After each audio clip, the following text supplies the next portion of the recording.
I'm Emily. And I'm Tanner. And you're listening to the Sencilla podcast, a conversation about simplicity. Hey, what's up, everybody? Welcome to Sailing Sencilla. We are back and we are talking over Zoom. And it is weird, but Tanner left, a week ago now, to move to Florida. And it's been an interesting ride. So last week we talked about our transition strategies, and we decided to do another podcast this week to talk about the journey and what it's like now that we've actually started the thing that we've been planning for so long. So we're going to just chat today about what it's like to go from corporate to boat life. I obviously don't know a whole lot yet. I'm still sitting here in my basement in Colorado, and Tanner is sitting in his new boat. 30-footer, looks real nice. I'm going to just ask him a bunch of questions, basically, and find out what he's feeling and what he's thinking and how his transition is going so far. So, first question, I want to know a little bit about your days leading up to when you left for Florida. So how are you feeling? What were you thinking in like the couple of days before you left for your road trip? So the last few days were pretty hectic. I had to close out of the Army. I had to get a bunch of signatures. We had one last camping trip with our friends in Telluride, and then I had to still pack and get ready to drive to Oklahoma and then to Florida. I don't know. I think I was like so busy. I wasn't too wrapped up in like emotions before I left. But I mean, yeah, sometimes I'd get like randomly anxious about it. And obviously I was excited and sad because you weren't coming. But I don't think it really hit me yet because that I had just quit my job. I'm about to go live on a little boat for a while. And I was just focused on all the stuff I needed to do and to try to enjoy the last few days. And I don't think I was thinking much further than just getting to Florida. How are you feeling about it? I think I was kind of the same. I think I was not really thinking about it. It didn't really hit me until you actually left. But I was excited for you. I'm wondering what your thoughts are on the difference between feeling anxious and feeling excited. Like, what's the difference between those two? Because I kind of feel like they're almost the same emotion. It's just a matter of like how you perceive it. What do you think? I think I'm just normally excited. I don't get anxious that often, but when I do get anxious, it's more of like a, oh no, what am I doing type of a feeling. Not like I'm excited for unknown things and for change. That doesn't bother me, but sometimes you get like that feeling that creeps in of like, is this the right thing to do? What am I doing? Am I like ruining my life? Type of thoughts. But they don't last very long with me. I typically get over it pretty quick. What about you? What's the difference for you? I don't know. It kind of sounds like the being anxious is the same reaction as being excited. It's just the like the doubting part of it. Like when you're feeling anxious, you're just doubting everything. When you're feeling excited, you're feeling like, oh, it's all going to work out. But really, it's the same feeling. So I was just wondering what you were thinking. But yeah, I think we're both pretty good at just switching gears. Like if we're starting to feel the negative side of things, we just kind of switch and say, never mind, it's actually exciting. It's all about how you just are able to control your own emotions. So I think we were both mostly excited almost entirely. And, even I was excited just for the prospect of it all, even though I wasn't actually doing anything. So, okay. So you left, you stopped to see some family and friends on the way down, right? You saw your mom and you saw your best friends from when you were a kid. And then you drove for 500,000 hours and then you got to Florida. Okay, you walk in and you're at the marina. What were your first thoughts when you saw the boat and the marina and where you're going to be living? When I pulled up, I was just really excited to see the boat because, I haven't even been on the boat yet. So that was my first time seeing it. That was what I was most excited about. The marina was cool and everything, but, that was the first thing I wanted to do was go look at the boat. And I guess some initial thoughts on getting there were the boat's really small, but I don't know. It's not too bad. I've seen pictures, but getting to step foot in it kind of gave me a new respect for how small it is. But especially with 4 people. With 2 people, I think it would be okay. 4, it's pretty crowded. So who's living on the boat with you? My dad, my stepmom, and my brother, and me. And your dog. And our dog. Which is a long story, but the dog was not supposed to be here, but couldn't give her away. My sister couldn't take her, so here she is. She's sitting right across from me on the bench. So. And she's super cute. And probably loving it. I don't think she loves it. Really? No, I don't think so. There's nowhere to run around. I think she's bored. Mm. But we try to take her out on the beach and stuff. But anyways, yeah, so the marina, I'd seen pictures of it, obviously, so I knew where the boat was and kind of like bird's eye view footage or pictures of it. But yeah, it's definitely a little bit different than I was expecting. You think of like marinas, I think of big places that are, usually pretty nice. This place is like more like homey, small, quiet, secluded. There's not that many boats here. It's pretty interesting. It's definitely not what I was expecting. So this is a random question, but how did you end up at the marina that you're at right now? My dad and the rest of my family came down here a few months before me, and the boat was at a different marina, and they were not accepting liveaboards because of COVID-19. But they were accepting tourists to come in and rent boats and stuff, but you couldn't add liveaboards. It was interesting. But anyways, my dad and them, they were coming down here, and they were still saying they weren't accepting liveaboards. But he's like, "What are we gonna do? I mean, the lease is up. We're getting out of our house. We're gonna move on to the boat, no matter where it is. Like, you can't stop them, really, right? I mean, what are you gonna do?" So they got there, and the dude was like, "You guys are gonna have to leave because we're not expecting, not accepting liveaboards." So they went on this wild goose chase for about a week trying to find a liveaboard slip somewhere over here in the Gulf, and they found one somehow, and that's how we ended up in this little tiny marina. So, pretty interesting story. Not a great way to get welcome to Florida and the boating world or boating life, but they ended up finding somewhere. So, no harm, no foul. We're good. We have somewhere to put the boat, and it's safe, so it's all good. How many people are at the marina? How many boats? I think there's about 13 to 15. I don't know exactly, but it's very small. There's like two little offshoots of dock slips, and that's it. There's not hundreds of rows of boats. It's very small. So it's pretty cool. It's definitely, you get to know the entire community within like a day. And that was something that was cool when I got here, was there was a bunch of people just hanging out on the patio right when I pulled up.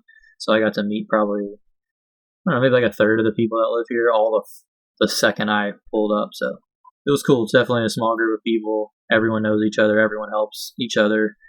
There's a couple of older dudes who have been doing this for a long time, and they've already been over here checking out our water line, looking at the diagrams for our water lines in the boat and helping us with, a few things that we needed to fix, a couple leaks and stuff. So it's cool having guys here that'll help you out and can share their advice and experience.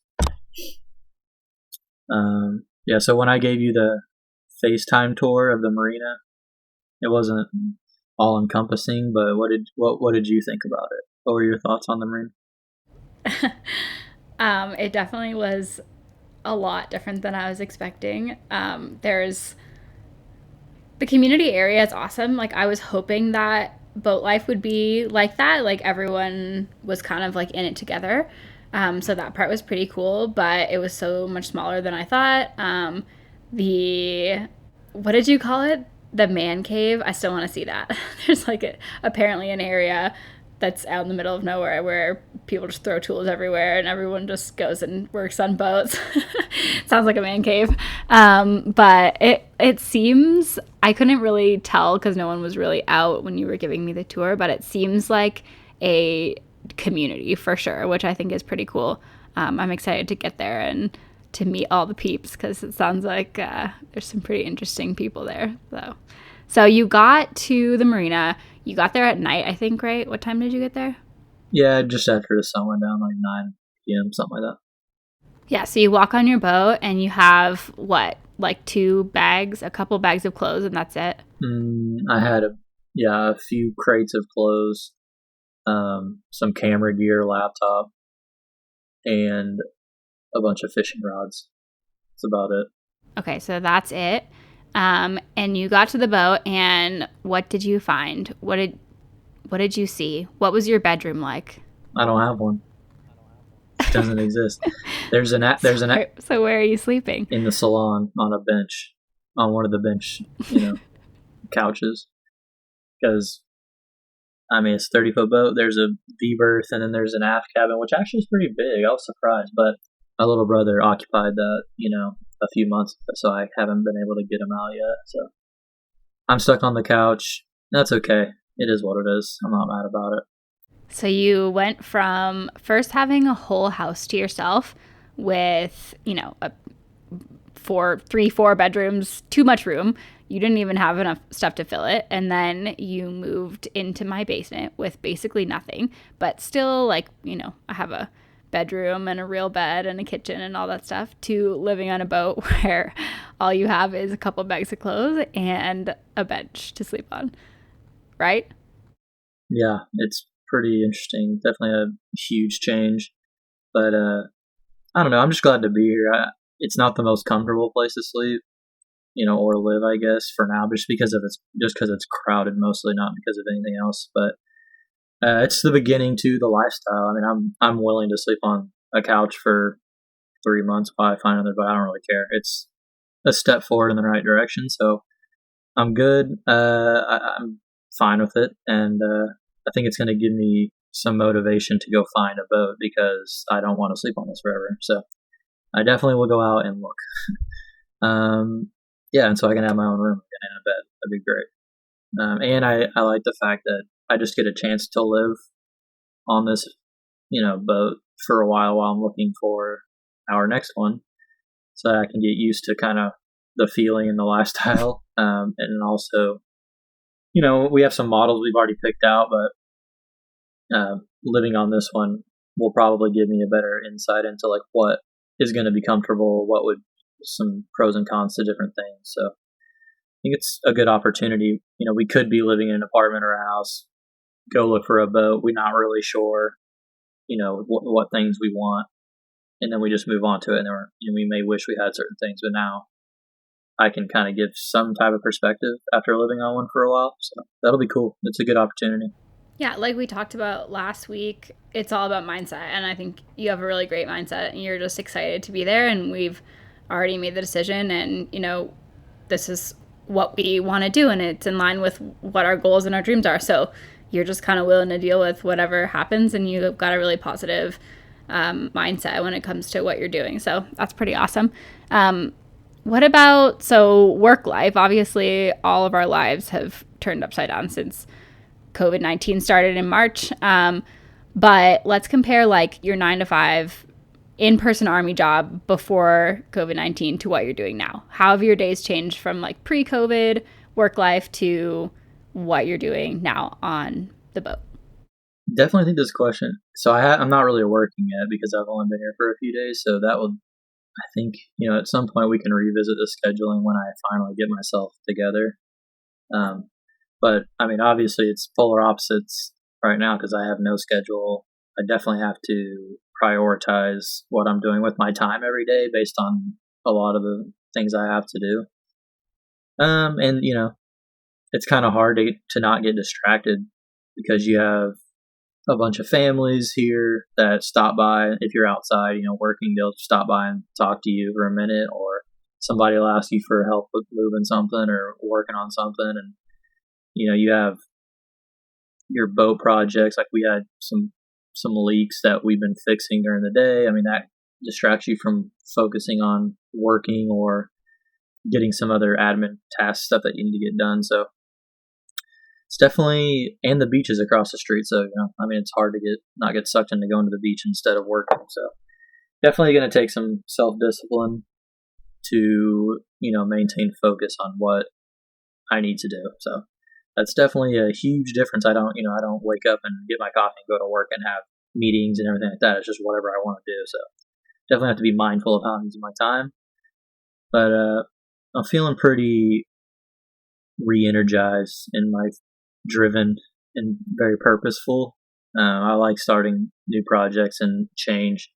And I think the military life was just getting old. Felt pretty stagnant. But now I feel like I have all these things to learn. I have a lot of things to do, and it's exciting. So I'm pretty happy about it. What do you think is the most difficult thing that you've encountered so far about this lifestyle? I would say the most difficult thing for me right now is the fact that we have a lot of people on a small boat. Just the downsizing in space available to you is pretty drastic. So, I don't have a lot of space here for just my stuff, and not a lot of space to sleep, not a lot of space to move around. But it is what it is.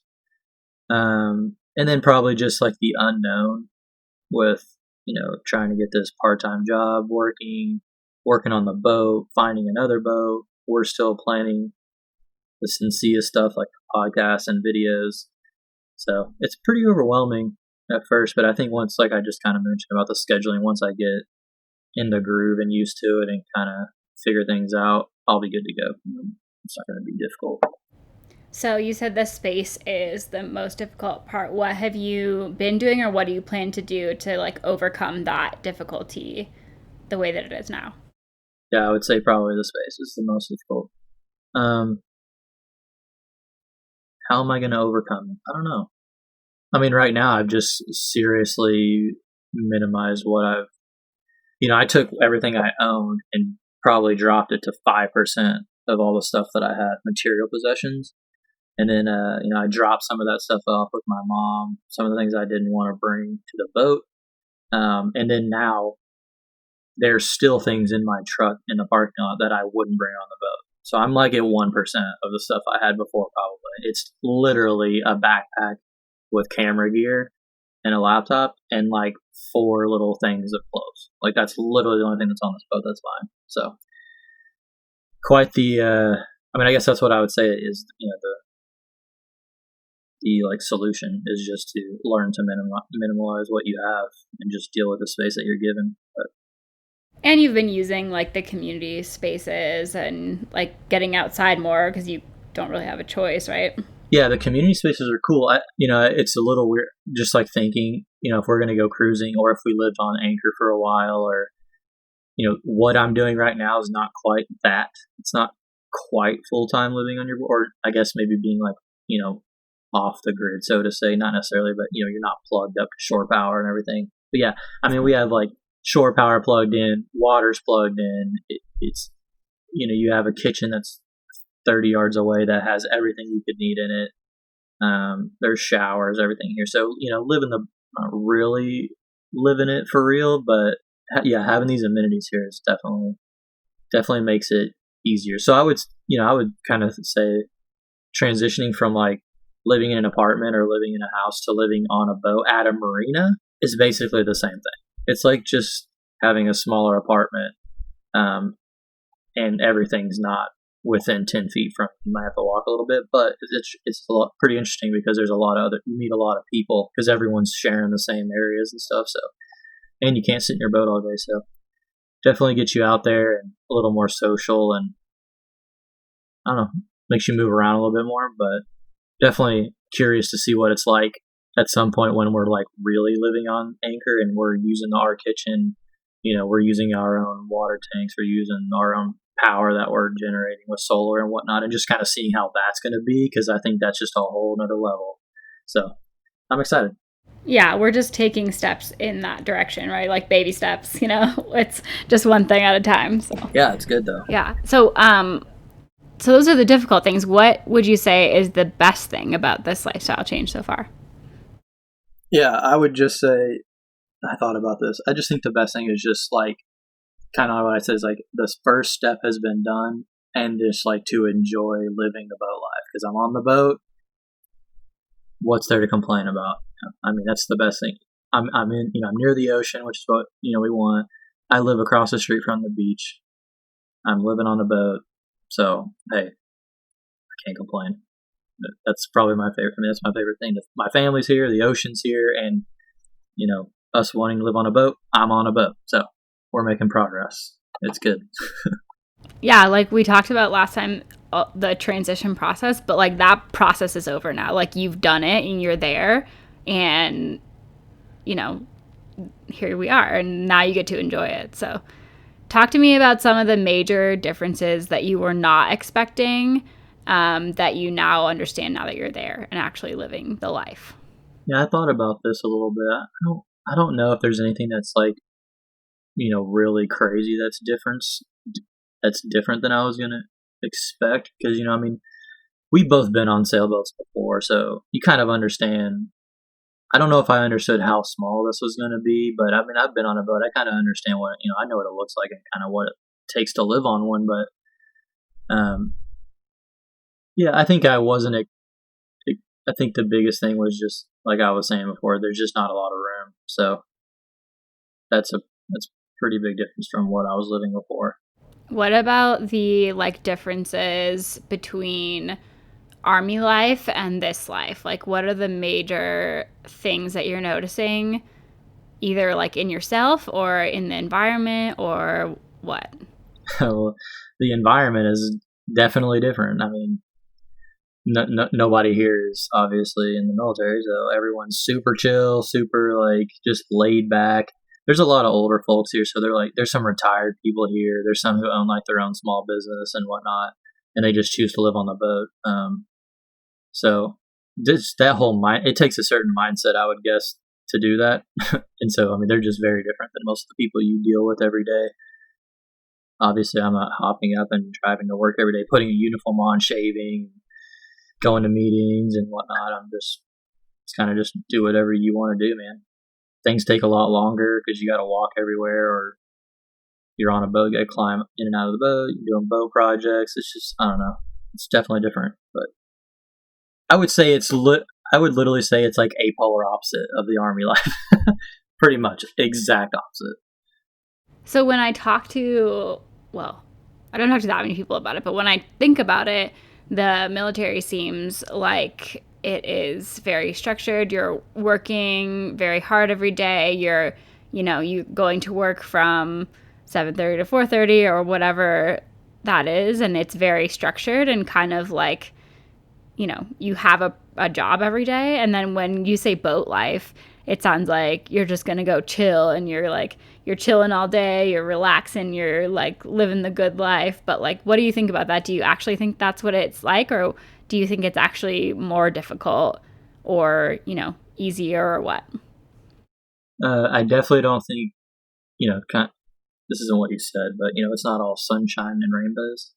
It's definitely not just hang out on your boat and enjoy life. Like sometimes it's like that, but I mean, yeah, I mean everything just takes longer, and you're when like something's leaking or something's going on, it's like, well, I need to work all day, but like I'm also like I should fix this, so you just get like sucked into doing that, and I would just say, yeah, it's pretty hard to it's kind of hard to focus on work things that are not the boat. So Yeah, like we're also starting to try to start this business at the same time, and it's like completely on us. There's no one telling us like what to do or how to do it. And we're excited about that, and that's what we always wanted, but it's definitely not easy. And so like even when you're living your dreams and like this is what we wanted and what we are going for, and it sounds really awesome and cool, and even in my head still it sounds really awesome, but there are a lot of tough things too, and like there are a lot of setbacks and a lot of things that we have to figure out that are going to be difficult. And so just I think I was interested in hearing how reality kind of set in, versus what we always kind of imagine when we think of boat life. yeah, no, definitely, it's I don't know. I mean, it's a lot of work, like anything is. Okay, last week we talked about the steps that we took leading up to this big change. You've been gone for a little over a week now, I think, yeah. And how has our plan changed? We made a plan, and then now we're kind of in the revising stage. How has the plan changed after actually starting this part of the transition? Yeah, so after being here a couple of days, I think me realizing that it's not just me on the boat, and that I would have to kind of obviously adhere to everyone else who lives on this boat's schedules, I was a little concerned about being able to start the YouTube channels immediately. Because I mean, just shooting them alone is pretty hard. So, and I wasn't sure I'd be able to get enough content to produce them each week until we have our own boat and you're here also, so that we can obviously work on those projects together and we can move our boat whenever we want. So I think we just had talked about it and we decided to wait on YouTube until you get here, which is fine because the story is me and you anyway. So it'd be kind of weird for me to do it 5 months before you get here. That doesn't really make sense. So we decided to hold off on that until you get here. But we're going to continue to do podcasts and blogs up until that time. So Yeah, so that's kind of how reality set in a little bit. Yeah. Yeah. And then, there's a lot of things going on in the world that we can't control. Like, I can't even go to Florida right now because I'm still in the military technically and they won't even let me. We're not allowed to travel there. So, lots of things just that we don't have control over. So, we just decided to roll with the punches a little bit and wait until we're both there to really start hunkering down on the business aspect of things. So, yeah, things change, plans change, and we're cool with it. yeah, don't fight the plan. But yeah, I not having my remote job set up yet is a little worrying to me. Like, I just want to make sure I don't have too many things pulling my focus away. Being able to get the job going, get some income coming in, where I can, then do some projects on this boat and obviously look for another boat. There's just a lot of things that would pull my attention, and I think without having you here for us to collaborate on this stuff, the content probably just wouldn't be that great. Plus, you're not here in it, so I think it's the best decision. And yeah, I think I feel better about it. I feel like it's a little less of like a burden. I can kind of focus on trying to find another boat and get my job going and stuff. So I was glad that you agreed with me. Yeah, we did make these plans like what 6 months ago or something, and so like we haven't quite figured out everything yet, and so we need a little more time just to figure it out and to make sure that we're set up so we can actually provide good content. So I think it was the right decision for sure. But that just goes to show you that like when you actually start doing something, it's just it can change and it's cool. So how are you feeling now? Do you feel like you're living your dreams? Do you feel like you're being true to who you are? How are you feeling?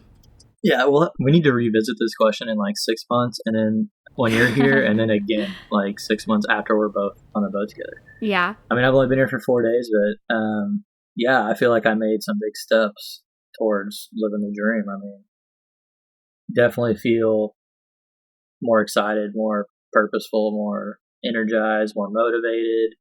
I'm excited. I think I was losing a lot of that in the military. So yeah, I feel great. I'm ready. I'm excited. I have a lot to learn, which excites me because I like to get hooked on something and just learn everything I can about it. So about to do that with boats and sailing. So yeah, I feel good. I'm excited. How do you feel? You wish you were here. I'm trying not to feel jealous, but I do. No, I feel like I'm getting closer to just having you there. And now we can talk about stuff and like it seems more real. So I feel happy and excited and hopeful too, even though I'm a little jealous. But yeah, we're doing it, and I'm really pumped about it. Yeah, so gonna go look at a couple boats this week. I'll definitely you can check them out on FaceTime, see what you think. I'm pretty excited to go look at our first new boats. Yeah, this next phase is weird because we're not together, and we've been like together since March of basically being quarantined together. So we got to figure out how to move forward when we're in two separate states now, which is going to be really interesting. But we're still figuring it out, and we want to hear from you guys, and we want to learn as much as we can. And we are not experts, like we said before, so we're just doing it live and trying to do the best we can. So, all right, what we got next? Or was that it? We done? I think that's it. I think next week we'll delve a little deeper into some more issues. So we hope to see you then. Hey, thanks everybody for tuning in to another episode of the Sencilla podcast. Please like, rate, comment, or share if you enjoyed the episode. If you'd like to support us, you can by subscribing to our YouTube channel or Patreon, where you can get some additional content and some cool swag. Check out our website at sailingsencilla.com, where you can learn more about us and our mission, and links to all the content we produce each week. Thanks again for tuning in, and we'll catch you next time.